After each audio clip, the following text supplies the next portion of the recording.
la cité numéro 41 et numéro 26.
Le but de Briançon marqué par le numéro 22, assisté du numéro 17.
Refusé pour un jeu de passe.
Le joueur du match ce soir du côté des Ducs d'Angers, Kevin Ligier.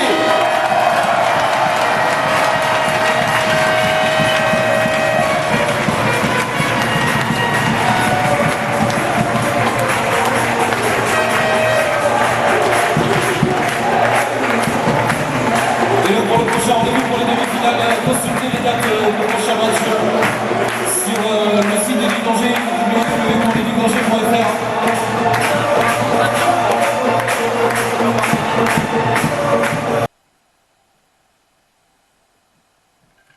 Peut-être pas fait assez cette année, mais même quand ça se finit comme ça, on va se qualifier pour les demi, comme ça en 4 matchs, 2 belles victoires à la maison, c'est parfait, ça sera magnifique. Dans quel état d'esprit vous aviez abordé ce match? On savait que les compteurs repartaient à 0-0 par rapport au match de la veille, donc que tout était à recommencer. On savait qu'il allait falloir être discipliné, être patient, vraiment continuer de jouer notre jeu comme on l'a joué depuis le début de cette série et que ça allait finir par payer. Et je trouve que ça a payé, donc c'est parfait. Et qu'est-ce qui a fait la différence? Je pense que on a beaucoup de blessures. On a joué en équipe, chacun était un pion de ce schéma de guerre, entre guillemets. Chacun était un petit soldat dans ce schéma, chacun a joué son rôle. Et en équipe, tous ensemble, on a réussi à arracher cette qualification. Et voilà, une belle soirée. Le prochain tour, c'est Rouen? Le prochain tour, Rouen, Amiens, le match est en train de se jouer, on ne sait pas encore. Donc on va voir. Pareil, Rouen est perdu à 2-1 dans la série. Donc on va voir ce que ça va donner. Rouen Amiens, de toute façon, il faut battre toutes les équipes pour arriver jusqu'au bout. Donc on prendra ça match par match, il n'y a pas de problème. Mais Rouen était quand même un petit peu au début.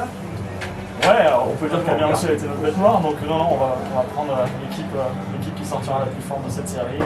Voilà, on ira en Normandie ou en Picardie, il n'y a pas de problème. Merci. Pas de problème.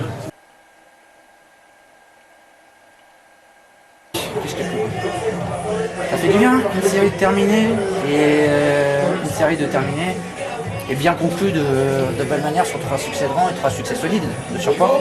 Ouais, on avait vraiment besoin de finir ce soir parce que y a pas mal de mecs qui sont fatigués et du coup là ça nous donne une semaine de répit et de gagner en 4 matchs comme ça, 4 matchs. 4 matchs, oui. Vous avez Quatre gagné matchs. En 4 matchs comme ça, c'est super bien. Tout le monde là, on est vraiment diminué et il nous manque les cadres, et vraiment les cadres joueurs et du coup il y a vraiment des mecs qui ont su élever leur niveau. Enfin, surtout la ligne Anderson, Albert, Chauvel. la French line, on va dire ça comme ça.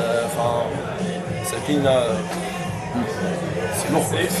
Alors, désolé. On dit, on a répété à foison X fois que les playoffs étaient une nouvelle saison bien différente de celle de la saison régulière, c'est vrai. Et pourtant en premier lieu, c'est pas le même Kevin Egier que lors de la saison régulière. C'est sûr que De but déjà. Ouais, Non, mais plus sérieusement, plus globalement. Déjà c'est sûr que quand on démarre les playoffs, dans le monde du hockey, dans n'importe quel pays, n'importe où, les playoffs c'est vraiment autre chose. Et là on joue du vrai hockey quoi. Du coup on arrive à élever notre niveau de jeu et c'est vraiment bien. Alors comment tu expliques aussi il y a eu la phase sombre, on va dire, de Kevin Egier durant la saison régulière et la phase un peu plus en confiance, même beaucoup plus en confiance pour l'instant. Pendant la playoff, comment t'expliques toi personnellement ta différence de niveau, faut le dire, entre la saison régulière où on avait l'impression que tu patinais un peu à côté de tes patins et puis là où t'es bien dans le coup. Comment tu l'expliques? J'ai pas d'explication. La confiance? Ouais, je sais pas, c'est comme ça. J'ai pas grand chose à dire. Un peu court comme explication, enfin c'est. Ah mais j'ai pas changé ma vie du D'accord, jour au oui. lendemain, Sans aller jusqu'à changer sa vie. Non mais D'accord. Je sais pas, c'est peut-être. Je sais pas, c'est comme ça, c'est tout. C'est dans la lignée de la nouvelle saison que tu décrivais juste avant. Ah oui, playoffs, ouais. Ouais, je sais pas, Le coach il nous a demandé.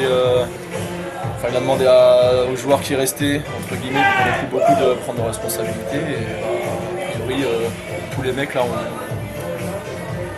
est tous là quoi. Même les jeunes, comme Nicolas Hébert, Norbert Abramov, qui était là avec nous à Briançon. Qui était là hier aussi. Enfin, c'était vraiment. Ces mecs-là, ils ont pas joué de l'année et là, ils sont là ce soir. Et c'est aussi grâce à eux qu'on gagne quoi. Tu peux nous raconter ton but? Comment tu l'as vécu? Comment je l'ai vécu? Oui, bien forcément, mais le décrire. Voilà. Remise en jeu, engagement. Nous, concrètement, là sur le deuxième power play, c'est simple, le coach veut qu'on shoot tout simplement et voilà, avec Pavol, dès qu'on a le palais, il nous dit de mettre à la cage et voilà, j'ai eu de la chance, c'est le but quoi. Tu avais déjà marqué à Caen, si je ne m'abuse. Tu te transformes en buteur toi aussi, ça y est? Non, je sais pas si je me transforme en buteur, mais c'est vraiment bien quoi. Ça nous permet d'avancer dans les playoffs, et c'est top. Bon, conclusion, maintenant vous avez gagné non seulement le droit d'aller dans mes finales, mais aussi une belle semaine de repos, non, Vous allez vous entraîner, si, mais ça va. Ça va vraiment être une vraie semaine de repos parce que. Il va y avoir moins de pression que s'il y avait un 5e match ou. C'est ça, déjà il y a moins de pression et comme je vous le disais, on avait vraiment besoin de gagner ce soir pour se reposer parce qu'il y a des mecs qui sont vraiment fatigués, il y a beaucoup de blessés et là cette semaine elle va vraiment faire du bien, quoi. Ouais, ça va t'entendre, il n'aurait pas fallu forcément un 5e match à Briançon mardi. Ça aurait été. Retourner à Briançon, ça aurait été compliqué, j'aurais vraiment pas été sûr qu'on gagne là-bas, quoi. Je sais pas s'il y a d'autres qui. Merci beaucoup, Kylian. Rien.